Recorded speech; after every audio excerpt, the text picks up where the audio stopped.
أجمل ترحيب بافتتاح ندوتنا بمناسبة اليوم العالمي لمحو الأمية 2013. نرحب أجمل ترحيب بالسيد مدير مجلس البلدي الأستاذ هيثم، ونرحب أيضا بالسيد مدير منتدى الراشدية الأستاذ لطيف الطيب، والسيدة مديرة قسم المتابعة في وزارة التربية الأستاذة إيمان مزاحم. ونرحب بالسادة الحضور الكرام، وأهلا وسهلا بكم في ندوتنا هذا. كلمة للسيدة مديرة منظمة المرأة والمستقبل العراقي، أو آسفة، تلاوة من القرآن الكريم للطفل سماح حارث.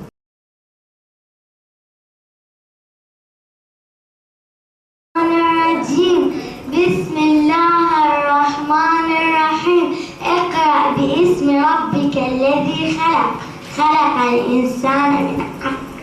اقرأ وربك الأكرم الذي علم بالقلم، علم الإنسان ما لم يعلم. صدق الله العظيم. الوقوف الوقوف لدقيقة واحدة قراءة سورة الفاتحة لأرواح شهداء العراق جميعا.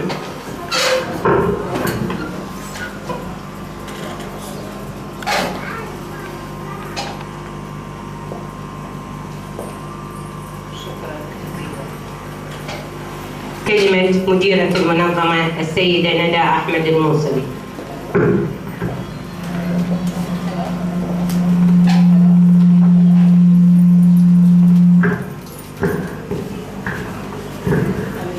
السلام عليكم. نرحب أجمل الترحيب بالأساتذة المشاركين والجمهور الحضور. كلمتي هي اليوم حتكون بمناسبة يوم محو الأمية العالمي، وأكيد طبعا نيابة عن الدكتور النائب ندى محمد إبراهيم الجبوري نلقي هذه الكلمة. يحتفل العالم في 8 شهر أيلول من كل عام باليوم العالمي لمحو الأمية، اعترافاً منه بأهمية التعليم في تحقيق التنمية المستدامة. فالتعليم الأساسي الجيد يزود الأفراد بالمهارات الأساسية اللازمة للحياة ولمواصلة التعليم، والآباء المتعلمون يكونون أكثر التزاماً بإرسال أبنائهم إلى المدرسة، وهم أكثر قدرة على الانتفاع بفرص التعليم المستمر، والمجتمعات المتعلمة تكون أكثر استعداداً لمواجهة التحديات الإنمائية الملحة. منظمة الأمم المتحدة للتربية والتعليم والثقافة اليونسكو، وبالتعاون والتنسيق مع وزارة التربية، تبذل الجهود في وضع الخطط والاستراتيجيات والتدابير الواجب اتخاذها في سبيل مكافحة الأمية، وتعطي مشكلة الأمية اهتماماً كبيراً، وتبذل جهود كبيرة للقضاء على الأمية، وتعمل باستمرار من أجل نشر العلم والمعرفة في ربوع هذا الوطن المعطاء وبين مواطنيها بإتاحة فرص التعليم للجميع لينعموا بنور العلم والمعرفة حتى يسهموا ويشاركوا بإيجابية في أداء أعمالها وتنمية مجتمعهم. منظمة المرأة والمستقبل العراقية تحرص دائماً على المشاركة في هذه المناسبة من أجل استثمار وتكثيف الجهود المخلصة لنشر الوعي بين المواطنين والمقيمين وتبصيرهم بأضرار الجهل، ودعوة من فاتهم ركب العلم في صباهم إلى اغتنام الفرص للتخلص من ألد أعداء الشعوب ألا وهي الأمية، والالتحاق بمراكز وبرامج محو الأمية المنتشرة في كافة المناطق. نتطلع إلى اليوم الذي نرى فيه العراق خالي من الأمية والقضاء عليها بجهود المخلصين وبفضل ما يقدم من برامج خاصة بمحو الأمية والسلام عليكم ورحمة الله وبركاته. شكرا.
عن العمل قدرنا ندخلهم دورات واشتغلوا بالنسبة إلى في روضة حضانة براعم المستقبل.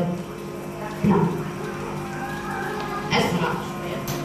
هاي إضافة إلى هاي الدورات اللي صارت عندنا من دورات تثقيفية، دورات توعوية، إضافة إلى مشاهدة الأطفال بذويهم تصير هنا أيضا في داخل المبنى. بالتأكيد المبنى روضة حضانة براعم المستقبل لها باص خاص بها. المشروع اللي هو كان مشروع حملة التشجير مع اليوناني، هذا المشروع كان حقيقة مشروع بالنسبة لي كلش حلو، كان لأن كان مشروع ميداني وزرعنا بها حديقة الرحبي اللي في منطقة الأعظمية، خلينا بها 1000 شتلة.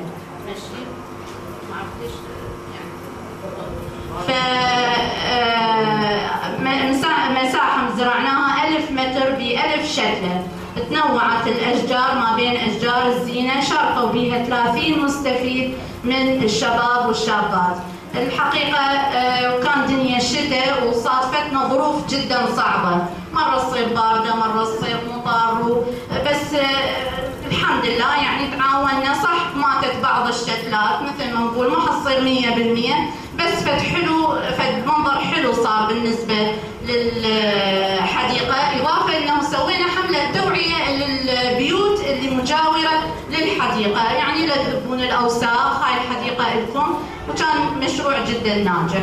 مشروع تدريب الشباب على مهنة ميكانيك السيارات، هذا صار ب 2012، استمر لمدة شهرين ويا UNHCR مفوضية السامية لشؤون اللاجئين الحقيقة، وبالتعاون مع DRC.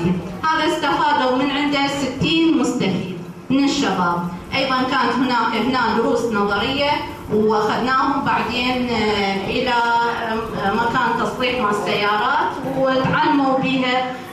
وزعنا بعدين عده كامله، قسم منهم ما زالوا الى هسه يعني يستخدمون هاي العدد.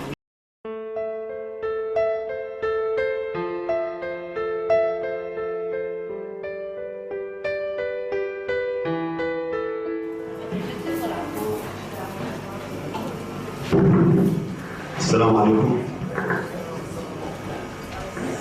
في البداية يعني يسعدني أن أكون اليوم بين زملائنا في العمل مماثل في منظمة المرأة والمستقبل العراقية، وهذه الجهود الكبيرة التي بذلت وستبذل لتطوير واقع المرأة في المجتمع العراقي. نحن في منطقة الرايكي، المنطقة الغافية على نهر دجلة، أيضا نعاني من أمراض تفشت في المجتمع على مستوى الواقع الاجتماعي والتعليم. فعزمنا الأمر نحن في هذا المكان البعيد عن بغداد الغافي في أطرافه على تبني فكرة تطوير المجتمع، وبدأنا من واقع المرأة العراقية، حيث أنشأنا مركزا نسويا متكامل بالتعاون مع منظمة الIRT لإقامة المشاريع التنموية وتطوير المهارات العامة، حيث تم إنشاء مركز متكامل لمحو الأمية في هذا المركز، وتخلله مشاريع عدة لتطوير مهارات الحياة في هذا المركز، حيث تم فتح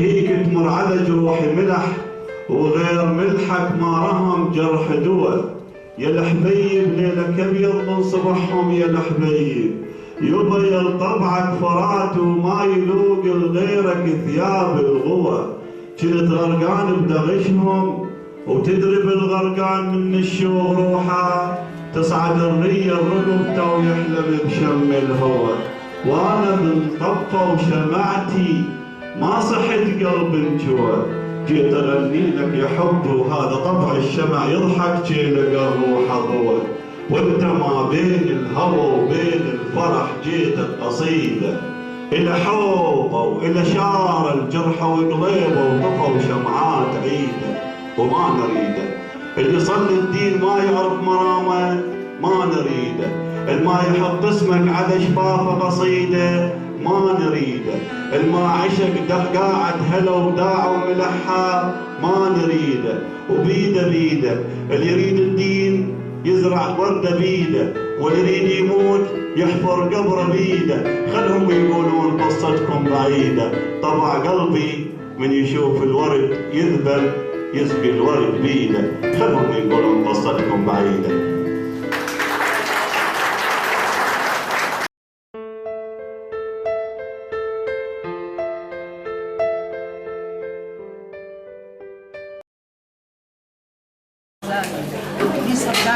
يتفضل أستاذ رشيد. شكرا جزيلا. بس الاسم مها عباس، رانيا جبار، هبة عبد الستار، سارة عباس، ليلى عبد الله.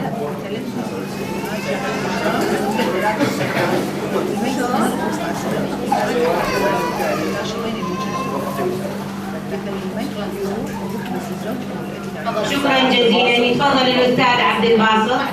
جابت اسمك؟ تفضلي. مونيتاريخ 556 محاسن عاشور، ليلى محمد، ندى كامل،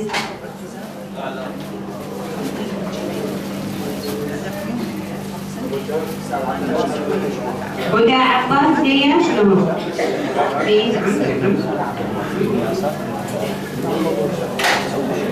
طبعا هاي ان شاء الله الهديه تعجبكم، ويا كل هديه خلينا بوستر اللي هو شعار محو الاميه لهذا العام. هذا البوستر يعني مو اتمنى انه مو تشيلوا وتدفوا، يمكن منطقتكم في اي مكان تقدرون تحلوا، همينا حتى شيء تواصل هذا وكل الناس تعرف هذا البرنامج. شكرا جزيلا استاذ عبد الباسط. فليتفضل السيد ابو هشام. لا اسمها شو اسم حضرتك؟ محاسن. دينا محمد. إيناس خليل. نور عبد الغني.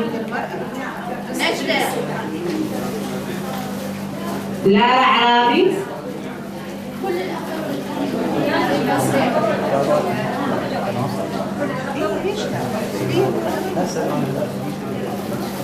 شكرا جزيلا للأستاذ أبو هشام. تتفضل سيد شيخ.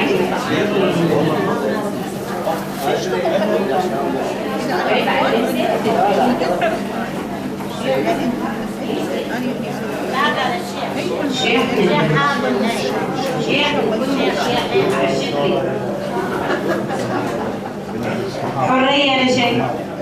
أفراح علي. جنان عبد. سرى علي.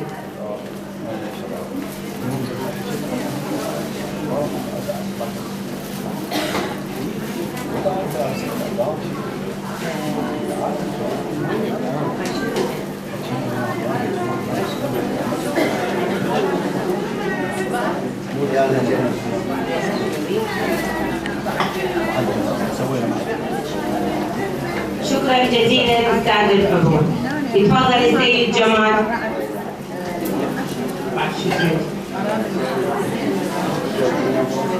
هدى عباس كيان شو اسمها؟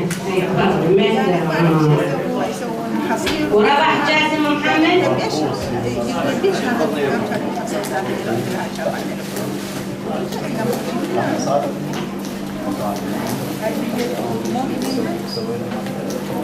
أكو واحدة ما صحت اسمها من الحاضرين؟ لا من المشاركين عندنا المحرومين. شكرا جزيلا.